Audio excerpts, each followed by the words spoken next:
My piece is called Gay Apparel. I adore all my friends who are friends of Dorothy, but please don't call me a fag hag. I see myself more as a kiki, kiki, camp vamp. Oh, by the way, the last thing I had to tell people this is funny and you're supposed to laugh, so it's funny you're supposed to laugh.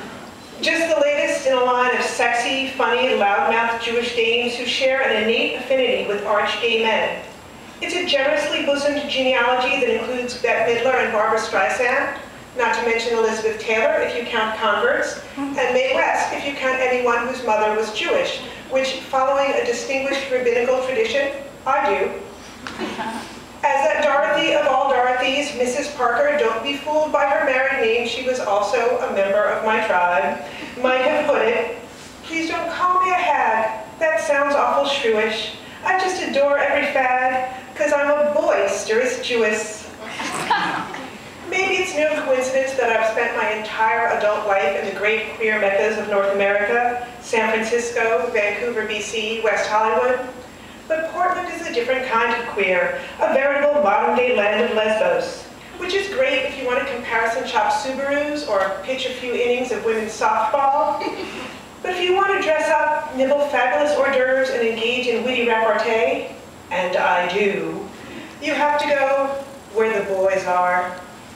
This is why there could be no better place for this Jew to spend the fifth night of Hanukkah than at Robert and Will's Christmas party.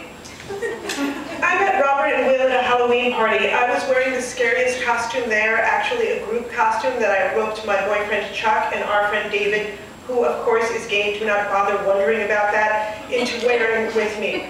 We went as Kathy with a C, Kathy with a K, and Kathy with an I at the end, the girls from HR.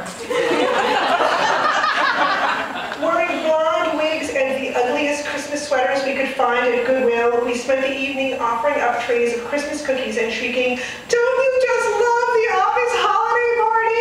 And there is that hunky UPS delivery guy, where is the GD mistletoe? But Robert and Will's soiree is no time for Christmas sweaters, not without that dozens of fabulous frocks waiting to come out of the closet.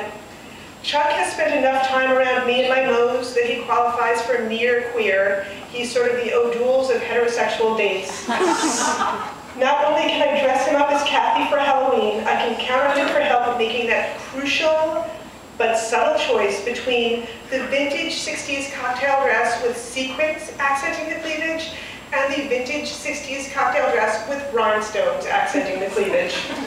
He even knows exactly what to tell me as I'm about to leave the house in tonight's winter, a sleek little sleeveless number, when it's 38 Oregon degrees outside. Don't forget your elbow gloves.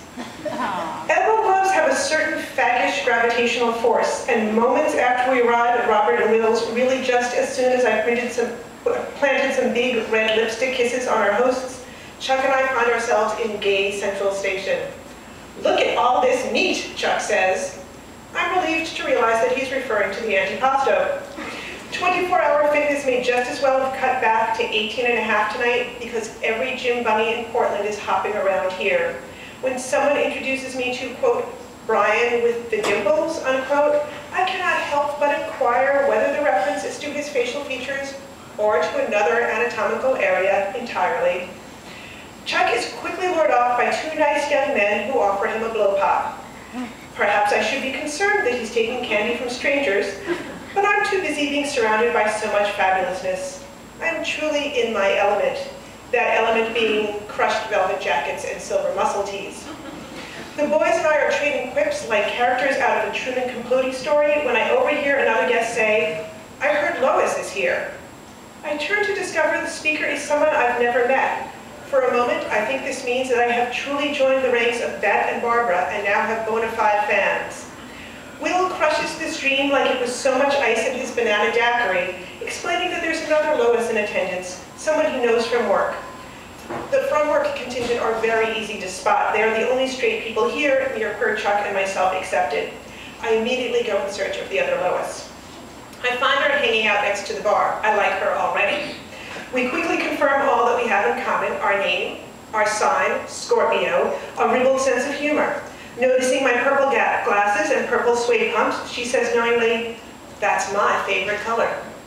Alas, I cannot live a lie. I confess that my favorite cover is actually faux leopard.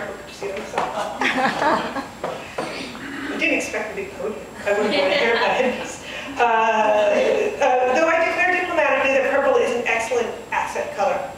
This lowest common denominator settles it. For the rest of the evening, we serve as a lowest bridge across the hetero-homo divide, ensuring that the crowd from IBM has a user-friendly interface with the crowd of GAY. When Chuck finds me sometime around midnight and asks if I'm having fun, the answer is obvious from the quintessence of queers surrounding me. There's Andrew, whom I met at a New Year's Eve party a couple of years ago. I was in elbow gloves, he was enthralled. Robert and Will, whom I met at Andrew's Halloween party. Mark and Floyd, whom I met at pre-Passover casserole potluck, the last bit of leavening before 8 days wandering the Manischewitz Desert. And now, a whole new bevy of boys that I've met here tonight. Even if I don't see them again until Robert and Will's next Christmas party, we'll kiss and coo them like we're the oldest, dearest friends in the world. Because, Queer Portland, divas like us are drawn together by that one divine truth. There's no place like homo for the holidays. Thank you.